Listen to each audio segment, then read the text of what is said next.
itu 1.840 triliun. Selama pemerintahnya 10 tahun itu bayar Ya, utang 1.800 triliun. 1.840 triliun. Oke.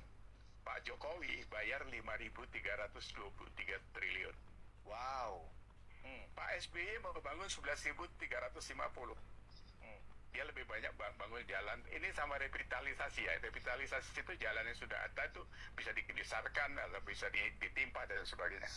Pak Jokowi itu membangun 10.700 Kilometer. tapi tolnya 2.700. Dia lebih banyak daripada Pak SBY. Pak SBY bangun tol 350 km, Pak Jokowi 2.700.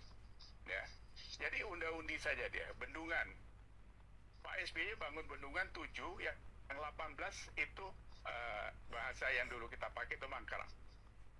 Itu diteruskan Pak Jokowi ditambah lagi 56.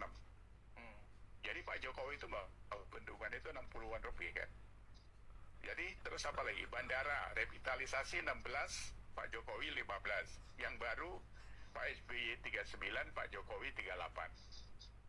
Berikutnya apa lagi yang tidak ada kaitannya dengan pembangunan langsung?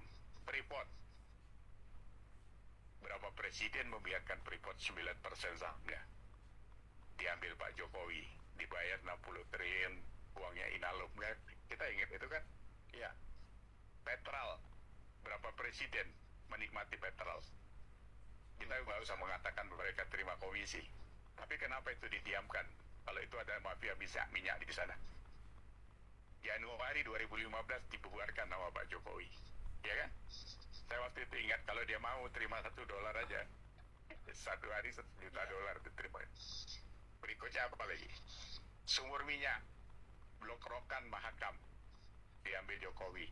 Wilayah udara Singapura diambil bulan Maret 2024 yang sudah tahu dari tahun 46 dikelola Singapura. Jadi kita mau ke Riau, presiden lapor dulu sama Singapura gitu kan. Apalagi kunjungan ke Papua, semua presiden cuma sekali kunjungan, Jokowi 18 kali. Jadi kalau kita compare benchmark kan harus ada data gitu. Jadi kalau tidak ya kita ribut yang seperti sekarang ini, Mas Budius. Kesimpulan Ya, Pak Iyas dari indikator makro antara 10 tahun SBY dengan 10 tahun Pak Jokowi tadi ditambah dengan misalnya infrastruktur dan kemudian ada juga penekanan kepada perhatian yang sangat khusus kepada Papua ya. Itu apa yang Pak Iyas simpulkan dari angka-angka yang memang sudah muncul ini? Gini, Mas Budius, kita ini kan punya Pancasila. Ketuhanan yang Maha Esa, bebas beragama, berantakan, kan gitu kan. Kita harus jujur loh, minoritas itu nggak punya ruang, gitu kan. Selalu diganggu. Ini soal ponpes sebentar aja udah ribut, gitu kan. Ya. Terus apa lagi? Yang lain-lain sampai keadilan sosial, pemerataan dan sebagainya itu kan tidak terjadi. Itu saya lihat cuma ada di Jokowi waktu itu. Karena ngapain dia sampai ke Papua 18 kali? Membangun Trans Papua 3.600 kilometer.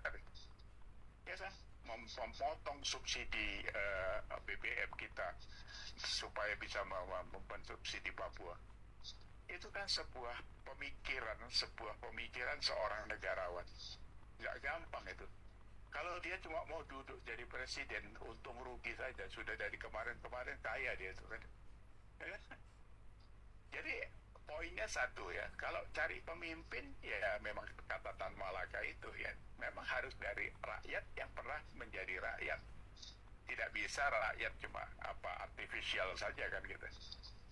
Jokowi itu kan memang rakyat kan, karena hidupnya dari dulu dari pinggir kali Surakarta dan sebagainya. Jadi fokusnya itu pembangunannya itu terlepas di sana sini kurang banyak korupsi. Karena tidak bisa juga semuanya ditangani sama dia kan gitu. Ini negara besar bos. Dipegang sana. Jadi prioritas kerjanya yang mana begitu. Inilah hasil kerja dia kalau menurut saya. Pak SBY bayar utang itu 1.840 triliun. Selama pemerintahnya 10 tahun itu bayar Ya, utang 1.800 triliun. 1.840 triliun. Oke. Pak Jokowi bayar 5.323 triliun. SBY mau bangun 11.350. Dia lebih banyak bangun jalan. Ini sama revitalisasi ya. Revitalisasi itu jalan yang sudah ada itu bisa dibesarkan atau bisa ditimpa dan sebagainya. Pak Jokowi itu membangun 10.700 kilometer. tapi tolnya 2.700. Dia lebih